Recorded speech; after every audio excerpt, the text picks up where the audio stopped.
Hey everybody, welcome back to my kitchen. I'm Jacqueline and this is Low Carb Lish. This is a channel where we take our favorite high carb foods, turn them into low carb foods so that we can control our blood sugars and try to reverse our type 2 diabetes. If you're new here, welcome. And for all my regular people, hey y'all, I missed you. I know I've been gone for a little while, but I had a death in the family and we had a fall festival going on at church that I was planning, so things just kind of got a little crazy, but I'm back and I've got a really good recipe for us today, just in time for Thanksgiving, y'all. We are going to make some homemade pumpkin bread today that is indeed low carb and it's delicious. And it's so easy to make, you guys, you won't believe it. So we are going to get started. I'm going to put all of the amounts down below like I usually do, so you don't have to worry about that. I'm just going to go over what is going in this bread. So I've got almond flour here. I've got a little bit of coconut flour and a little bit of oat fiber. We've got baking soda, baking powder. I've got maple flavoring, vanilla. This is pumpkin pie spice. We've got half a cup of chopped up pecans here, totally and 100% optional. If you don't like nuts, just leave them out. I just love them. We've got 1 egg beaten. We've got allulose and monk fruit. I've got 3/4 of a cup of pure pumpkin puree.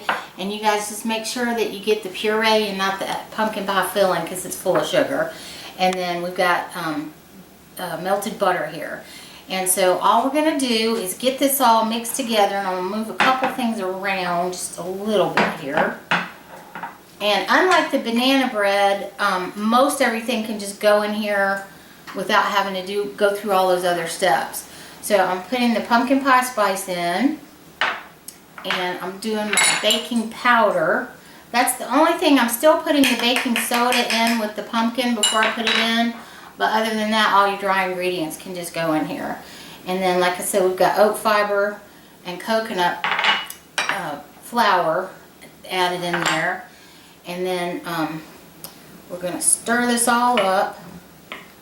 And I'm going to go ahead and add the monk fruit and the allulose in with the dry ingredients. Alright. There goes our monk fruit and there goes our allulose. And people ask me, can they use just monk fruit? And the answer is yes, you can. However, the allulose is what helps it to get this nice golden brown color when you're baking. And it'll also, if you're using regular monk fruit instead of a monk fruit blend, the allulose will also help tap down that cooling effect that we get sometimes from the monk fruit. And I forgot to tell you, the oven's preheating at 350. So we've got all of our dry ingredients in here except for my baking soda. I'm going to set this aside for just a minute. And we're going to pour our eggs in with our pumpkin, or our 1 egg, it's just 1 egg, in with our pumpkin. And we're going to put all of our baking soda in here with it. And stir that up really well. And I melted the butter in the microwave, and it's been sitting out for a few minutes, so it's coming back down to room temperature because I don't want it to get in here and cook the eggs when we add everything. So we're going to do that. And y'all, I've made this a couple times. It's pretty daggone tasty. And for me, I love pumpkin, but you know, we got to be careful about consuming pumpkin because it's too high in carbs to eat a lot of it. But I also have a pumpkin pie. It's a crustless pumpkin pie recipe, and I'll put that link down in the description for this video in case any of y'all haven't found that or seen that recipe yet. And it's really good. It tastes just like pumpkin pie, but it doesn't have the crust, which is where most of the carbs are. So that is a good recipe to follow, and I may just put several links down there for you guys in the description because I've got like a list of holiday recipes I did last year, so I might just link those up and that'll make it easier for you guys to find them. Alright, so I'm adding the pecans into the dry ingredients and just stirring around real good because I want to make sure I don't have any lumps of sweetener that are sticking in here that aren't going to dissolve.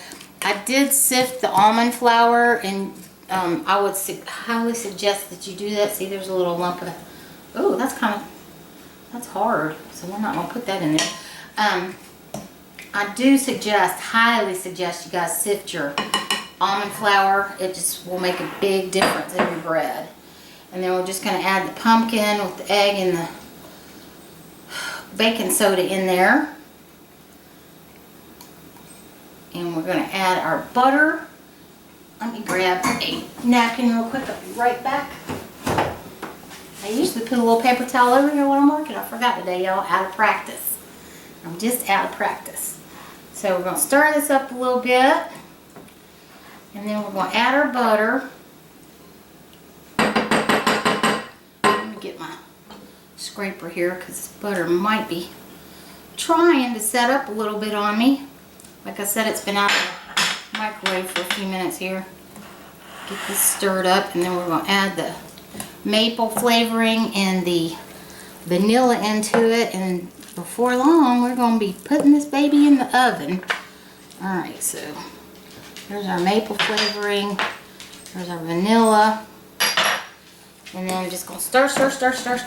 Make sure everything's well incorporated. Make sure I don't have any dough at the bottom of my bowl here. And I'm putting this in I think this is an 8x4 loaf pan that I'm using here. And I am going to switch out from this spoon to my spatula so I can make sure I get everything up from the bottom and we don't have any dough that's not fully incorporated here. Yep, good move. There's some dough. Needed to be stirred in. Okay, so I'm just pulling it up from the bottom, just like I said, to make sure that everything's incorporated, and it is. So I've got this loaf pan here, and all I did with this pan, y'all, I sprayed it with some cooking spray. I got a piece of parchment paper and stuck that down on there. And I'm just doing this because it helps me get it out of the pan when it's cooled off a little bit, so I can get it on the cooling rack and it sets up nicely. So we're just going to put all of this dough in our pan here. Y'all see how fast this came together?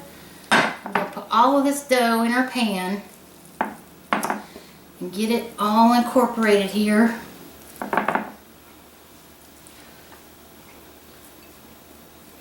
And for those of y'all that are got the situation where you want to get every single thing out of there, I'm right there with you. So then you're just going to press this down into your pan and get it as level as you can because you want it to cook evenly. And y'all, it's good. I like it a lot. And it's great for the holidays and so easy. And it's fall and it's Christmas and all of that stuff. So if you can get the things to make it with, you can have this for your Thanksgiving table. I had everything I needed on hand this time, which is unusual for me sometimes. This time I got to go buy something. I got a little on the side here, so I'm going to clean up my pan just a little bit because I don't want anything burning. Alright, so we got it in the pan here, and I'm going to put it in the oven. And I'm going to bake this at 350 for 20 minutes. And then I'm going to go in and tint it and cook it for 20 minutes longer. So when it's at the 20-minute mark, I'll come back and I'll show you what it's going to look like. And then we'll tint it, and when we pull it out, you'll be like, wow, that looks great. So we'll be back in just a minute. Alright guys, so the timer just went off. Macy Grace, you got to move, honey. Mom's got to open the door. Thank you. I just want to pull this out while I'm doing it so y'all can see. This is what your bread's going to look like when you've had it in there just 20 minutes. And I'm tinting it because I want it to turn brown, but I don't want it to burn. And so I've got a piece of foil and I'm just going to put it over the pan loosely. You don't have to do it tight. Just loosely because we're trying to steam the bread a little bit and also keep it from getting too brown, like I said.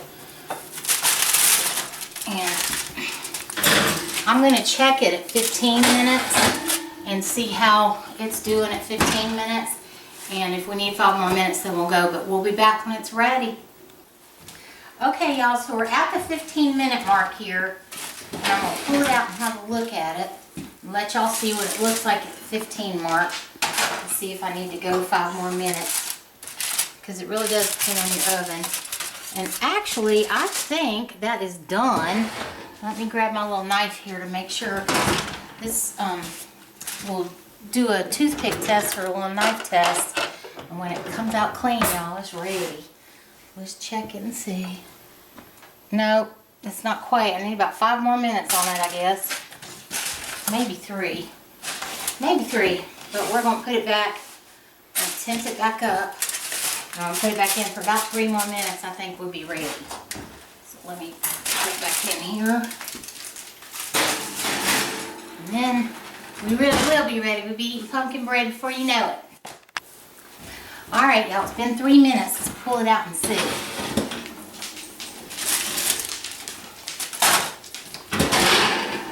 Alright, let's have a look here. Now we're talking. This is what we're looking for, and I'm positive. I want to stick this in here. Yep, it's done. So, I'm going to let this cool off for a few minutes, and then I'm going to pull the parchment paper up and put it on my cooling rack and let it cool. And then when I come back, we'll cut it open and do a taste test for you guys and let you see how fabulous it is. Okay, y'all, so this is cooled off and we're ready to cut it. Miss Macy's waiting on her piece. She likes the end piece. So we're going to cut her a little piece off here and let her have a piece. Uh-oh, Mommy dropped it. I'm sorry. I'm sorry, honey. And then I'm going to have a little slice here and enjoy this. Jenny's behind the camera. Say, hey, Jenny. You have to speak. Sorry, I had a bubble in my throat. She was waving at y'all. Yeah, like you can't see my wave. Hey, everybody.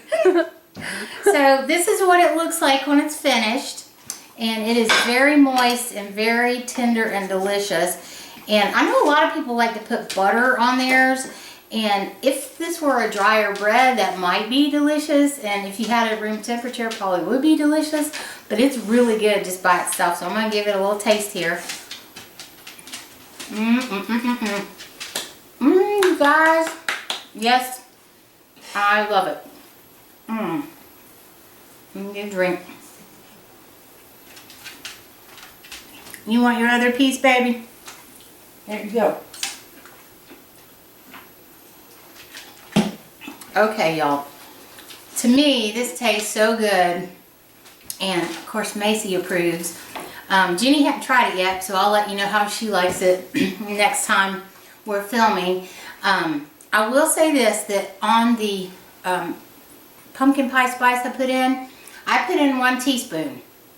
So if you want more, you can add more. If you want a little less, you can add a little less. I like the amount I put in with it just because it mixes really well with the maple and the vanilla. But if you want to go a little heavy on your spice, it won't hurt anything either. So I thank y'all for coming and hanging out with me today. I hope all of you have the most beautiful, lovely, wonderful Thanksgiving. I love y'all. I love y'all. I love y'all. And I will talk to you soon. Happy holidays. Love you. Bye-bye.